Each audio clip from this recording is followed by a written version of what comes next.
Warning. Our YouTube channel and its videos may contain scenes, language, and content that may not be appropriate for all audiences. These videos include surveillance footage, undercover pursuit of suspects, actual police and rescue operations, and fearless confrontations. If you do not approve of the content, please do not watch our videos. If you wish to continue, we strongly advise that you proceed with caution. Viewers' discretion is advised. Dito tayo, mga ka-KP, mga pasaway. Ito, mismong government vehicle ang naaktuhan po ng Kilos Pronto. Naku. Makikita ho sa video na yan ang pagparada ho sa gutter mismo ng dalawang government vehicle na yan na no parking zone area po yan. Ang video po ay kuha po yan sa Scout Rallios yan po sa Timog. Kapitbahay na pala natin yan sa QC. May plakang SJS 399. SJS 400. Magkasunod pa yung plaka nila. Ano yung dahilan ba't nang parada sila dyan? Yan ho. Sa halip na maging halimbawa para gumawa ng tama, sila po yung nagiging pasaway. Sabi daw ng staff natin, kumakain sila. Ayun. Gabi? Oo, gabi. Anong oras na?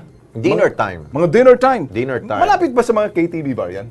Ay, maaari. Hindi. Wala ba? Scout Rallios? Wala. Dito lang yan eh. Kasi baka may mga bar dyan, mga kunyari, kasi may mga estilo, mga red plate na yan.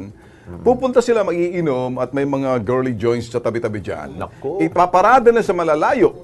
Pagkatapos, maglalakad sila, doon mismo magpaparada kung saan. Pero, yun lang ang nakikita ho natin, Lex, ano? Yeah. Kaya lang yung sinabi mo kanina, no parking. Oo, laki-laki, no? Government vehicle.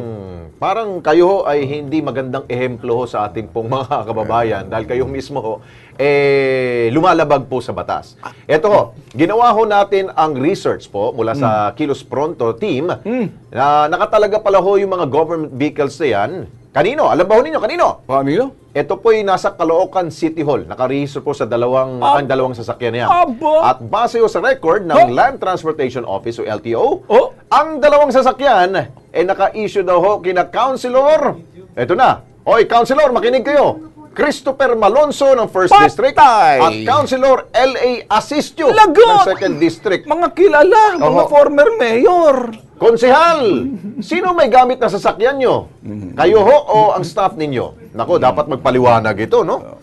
Nakakahiya. Ay, pero linawin natin, ano? Government vehicle for official use only. Kung ginamit nyo sa official na paraan yan, okay.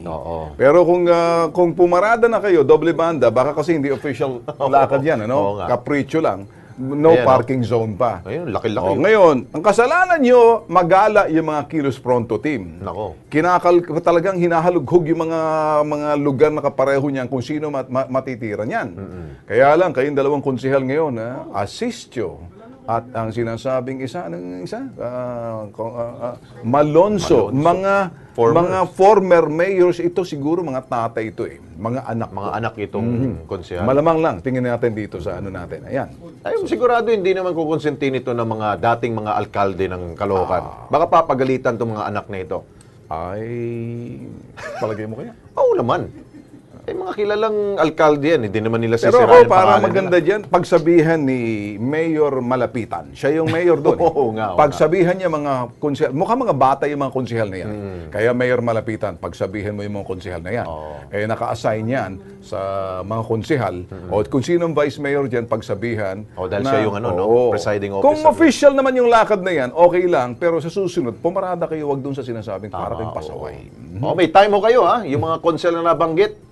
Bukas po ang Kilos Pronto para sa inyo pong paliwanag. Ayos! Hindi lang yan. Matakot na kayo. Iyan!